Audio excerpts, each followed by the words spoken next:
हमारे जो बोडोलैंड है और कोकराझार है, आप अगर देखें 2 साल पहले 1 साल पहले लोगों के मन में बहुत डर थे। लोग बहुत डरते थे अपने काम में जाने के लिए, स्कूल में जाने के लिए, किसी से बात करने के लिए।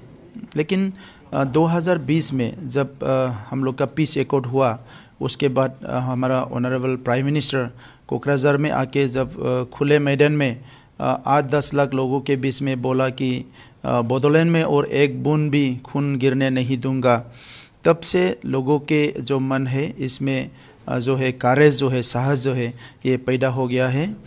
और अभी बोडोलैंड गवर्नमेंट, हमारा प्राइम मिनिस्टर जी ने जो बोल के गया है, इसको 100% इम्प्लीमेंट करने के लिए सभी संस्थाओं को, सभी समुदाय को, सभी को लेके एक साथ जाने का हम लोग बहुत सारे कोशिश कर रहे हैं, काम कर रहे हैं।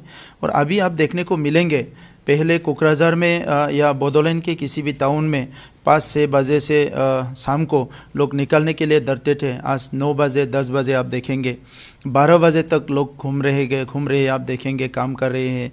तो बहुत ट्रांसफॉर्मेशन आया है।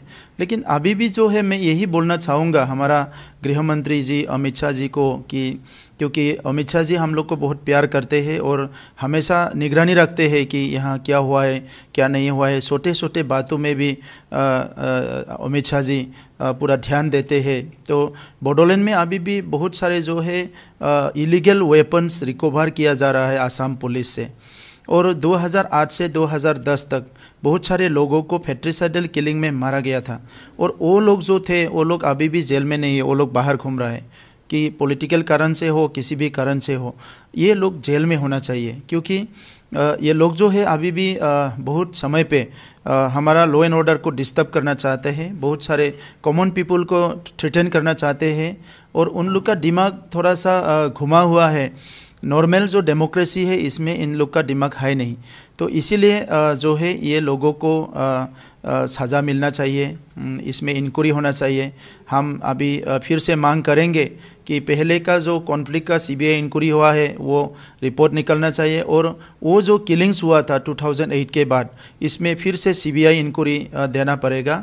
और जो भी वो किया है, और आने वाले समय में भी जो खिलवाड़ करना चाहते हैं हमारे देश के कानून से, हमारी जनता को हर समय अपना जो काम है इसमें रुकना चाहते हैं, हमारा यहाँ का उन्नति को डिस्टर्ब करना चाहते हैं।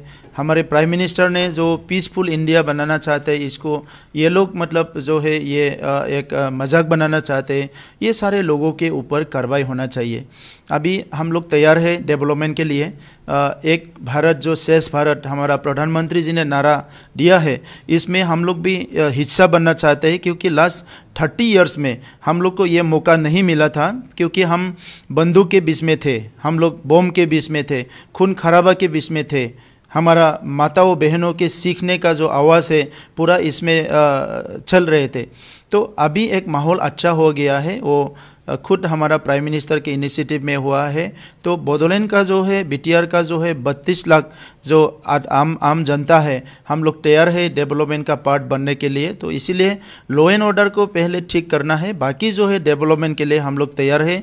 जो भी भारत सरकार का स्कीम होगा, जो भी असम सरकार का स्कीम होगा, इसको हम तुरंत इम्प्लीमेंट करने के लिए हमने मन बना लिया है। और इसके लिए यहाँ का जो यूपीपीएल बीजेपी का गवर्नमेंट है, ये हम लोग काम करने के लिए तैयार है। नमस्कार, मैं हूं मानक गुप्ता। अगर आपको हमारा ये वीडियो पसंद आया हो तो इसे लाइक और शेयर जरूर करें। और हां, हमें सब्सक्राइब और फॉलो करना ना भूलें, ताकि आप देश और दुनिया की कोई खबर मिस ना करें। तो जुड़े रहिए हमारे साथ और देखते रहिए न्यूज़ 24।